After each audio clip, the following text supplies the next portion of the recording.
Alright guys, and welcome back to Armored Warfare. It's been quite a while since I made a video, but I finally got round to making one eventually. I had a few stories actually. I had my Challenger 1 game that I really wanted to show you guys. It was a really good game, and that file got corrupted, and I was really pissed off at that. Then I got another Stingray game, Tier 6 Stingray. I was like, yes, this would be really cool to show. So I recorded it, and then as I was recording it, my game started to lose connection, so I was like, oh crap. It loaded in the final screen, the post-game stats, about 2 or 3 times. I was like, well, what's going on here? Then saved the video file, then everything crashed, and then my computer blue screened. I went to open up the Stingray file, and that one had corrupted. So the only 2 games that I wanted to show you guys, both had been corrupted. So I had to fling myself out into combat again, and I braved myself to take out the LAV 600 Tier 7 tank destroyer. Wheeled tank destroyer at that. And I've never really been keen on this vehicle at all. Yeah, it's got a fantastic 120mm gun, and it's really mobile. But the one thing about this tank, there's one thing that I really despised about it, and it really made it difficult to play, was the gun depression. This vehicle only gets, I think it's about 3 or 4 degrees of gun depression. It's really not very much at all. It's dreadful. And that's what really put me off of playing this vehicle. Because as a tank destroyer, you want to go up on hills. You want to sit behind rocks. Use terrain to your advantage to be able to put your gun to work without taking return shots. Because frankly, tank destroyers like this one have no armor. Literally no armor. The only thing you can rely on to bounce the shells is the very well angled front plates that are very well angled back. But the LAV 600 doesn't really have that either. Take an LAV 300 for instance. Make the front of the vehicle less angled, give it about the same mobility, and then put a Stingray turret on it and give it a massive 120mm gun. This gun is amazing. It's a really good gun. I wouldn't say it's good as the Centauro 120's gun, but nonetheless, it's a very good gun. 5.57 second reload. It's also quite accurate. I think mine's at about 0.06 degrees spread. Not bad at all. The penetration is quite good. I don't know the numbers off the top of my head, but trust me on the gun. It's brilliant. Very good. Alpha damage is about 550 to 600 average on the AP rounds. Heat rounds are very powerful in this vehicle. You can probably 2-shot Stingray 1s and Stingray 2s, perhaps, if you get high rolls with them. But yeah, gun depression wise, they did buff it, and it has gone up. It went up to about 4 or 5 degrees. Previously, though, it was on at about 2 or 3 degrees of gun depression, and I hated this vehicle. You could not crest a ridge to take a shot at anyone at all. Couple that with the very weak armor of this vehicle, it's probably even 40mm maximum, to be honest. And Tier 7, that's not going to bounce anything at all.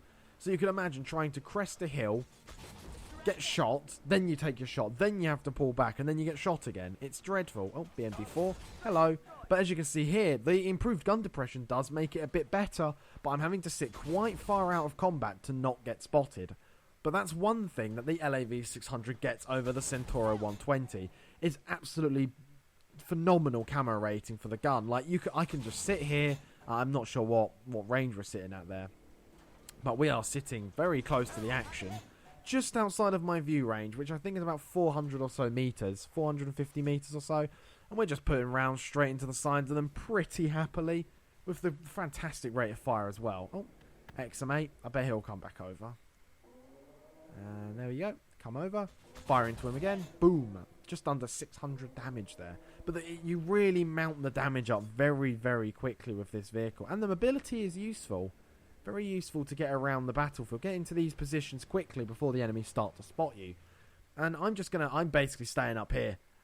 There's no way I'm rushing down now. The situation down there is diabolical. XM8 on the ridge, overlooking everyone. We've got 2 Challenger 1s as well in the cap circle, and a Leopard 2A5 down there. And there's nothing I'm going to be able to do against them in an LAV 600. And if I try and run, I'll probably be shot in the side multiple times. But we're going to stand our ground and see what we can do. It's still pretty close to match, though. 7-8 to them. Not too bad. Here he comes. Reverses out. And there we go. But you can see here, every time I fired at a Challenger, if you've been watching what I've been aiming at, I've always aimed for the engine deck of them. That's because the side of the Challenger doesn't have any era package on the side of the engine deck. And the side armor is not particularly thick, especially at certain angles of firing down on it. The engine deck is quite a weak spot on that vehicle. Side scraping in the Challenger can be a problem because of that.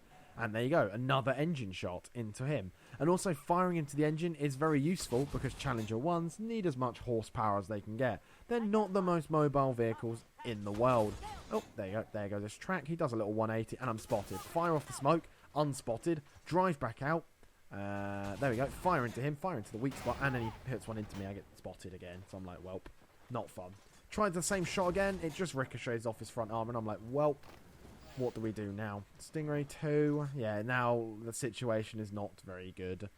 2 LAV 600s versus basically all of the enemy team ever.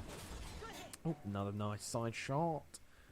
Oh my god. Look, the situation has just completely changed. I would have thought my sniping would have been useful for people up here.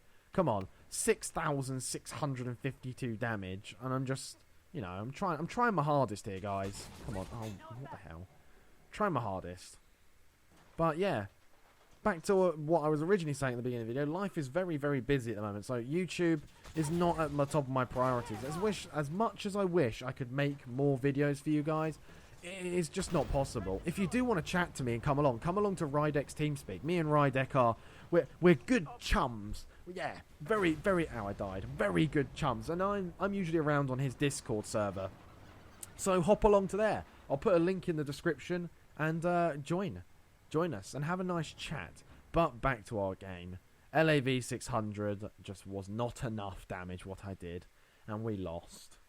It's sad to think that I put out so much damage and so much cover fire onto so many enemies, and we still lost. These are the sort of games I've been getting, the sort of teams, and I really don't want to show you guys these games where, you know, I do like 3,000-4,000 damage but we lose and I die and stuff like that. I don't see that as entertaining as much, and I want to show you guys good gameplay that shows off the vehicle, and this showed off the LAV 600 very well, staying unspotted on a ridgeline, putting round after round after round in heavily armoured vehicles and doing a lot of damage to them, and that's what the LAV 600 is really good for. It's not as good as upfront brawling because of that lack of gun depression. The Centauro 120 does that better and has much higher alpha damage. Both the vehicles, though, are very good at doing a lot of damage very quickly. Don't get me wrong on that. I do love them.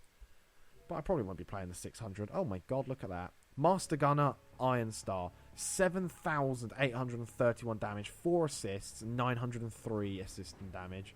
I did the most damage in the game. What? 25 shots, 25 hits. It's quite an accurate vehicle as well. Very accurate. I do like that about it with the 120. Oh my god, though. We did so much damage. We hit 9 enemies, did damage to 9 of them. But guys, thank you for watching, and as always, I'll see you in the next one.